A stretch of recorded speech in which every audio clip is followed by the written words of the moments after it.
Today's program will look at the health status, income, and current Medicare supplements of individuals who are under age 65 in comparison to older beneficiaries. It considers the major differences in health coverage needs for individuals under age 65, and it examines the questions to ask when assisting individuals under 65 to choose between traditional Medicare and a Medicare Advantage plan.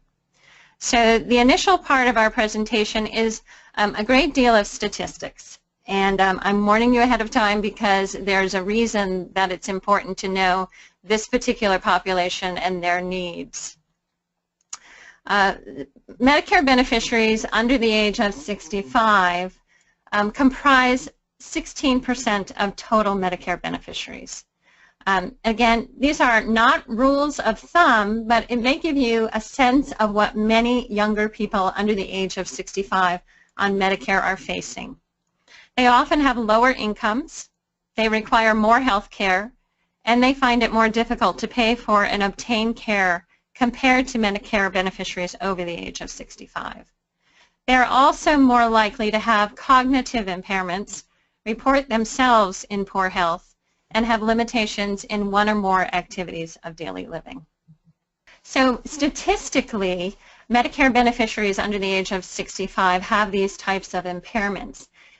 They are primary disorders and diseases of people who qualify for Social Security disability benefits. And they qualify for these benefits due 34% of the time to mental health disorders. 28% are musculoskeletal or connective tissue disease disorders, and a lower percent for injuries and cancer, and then a variety of other diseases and conditions. So now we'll look at these series of charts that compare the under age 65 Medicare population to those who are 65 or older.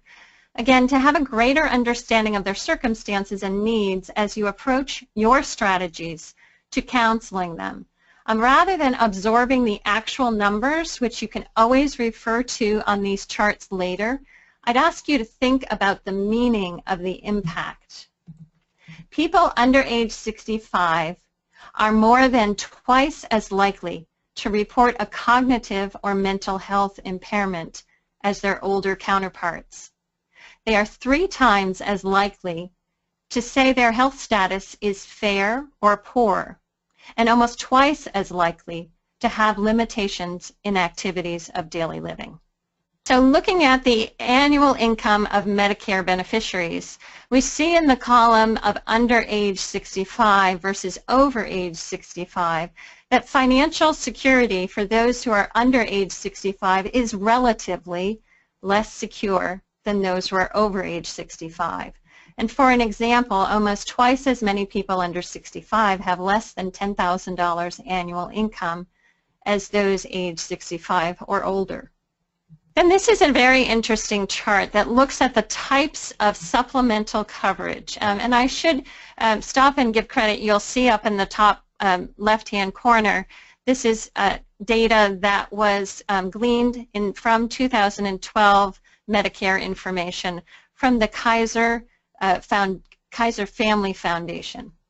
And the chart again examines the types of cost-sharing coverage beneficiaries have for deductibles, coinsurance, copays, and in some cases premiums.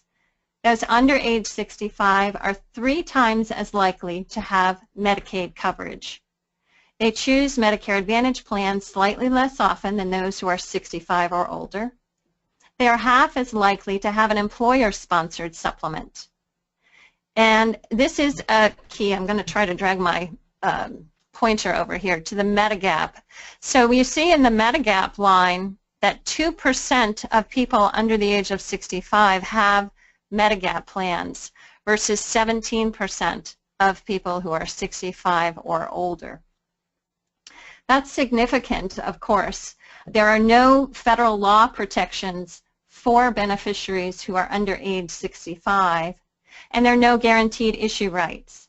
So Medigap plans are required to be offered in 31 states to people who are under 65, but many plans have either prohibitive premiums or pre-existing condition limitations, and they effectively deny the ability of people under 65 to buy Medigap plans.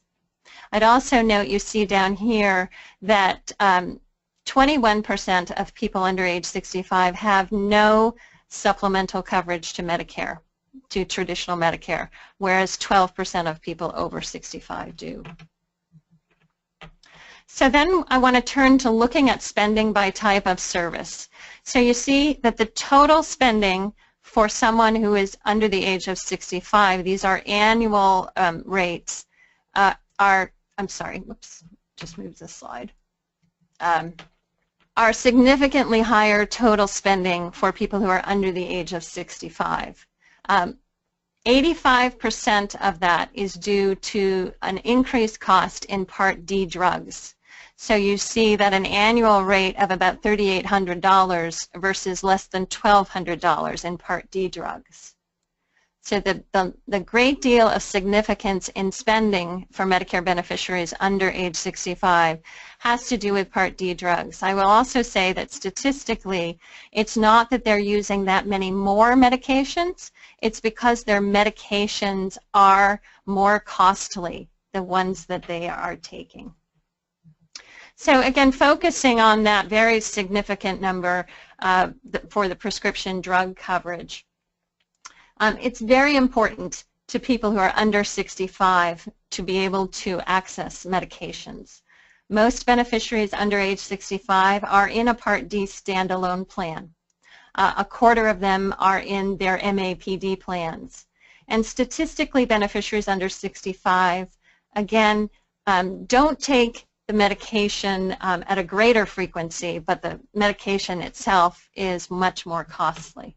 So then we want to look at the total enrollment, Part D enrollment in for people who are in, with low-income subsidies. And we can see that 1 in 5 people who are under the age of 65 have no low-income subsidy, but 4 out of 5 do have a low-income subsidy if they are receiving a Part D coverage. So this is also statistically important to, again, the concept of this is that people who are under 65 find access to prescription drug and their ability to get it much more reduced, I guess I should put it in that sense. So they're much more often to not fill a prescription.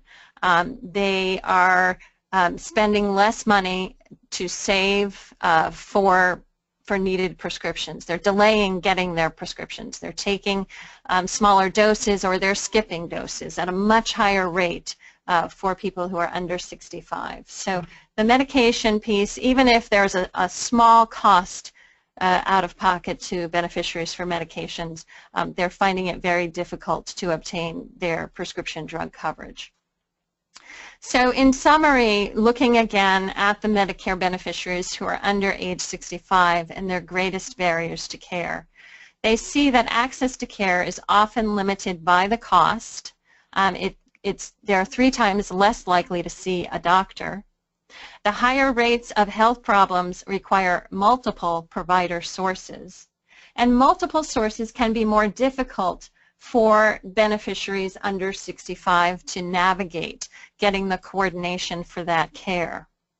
They are relatively of low income, and they tend to use office visits less often and emergency rooms more often.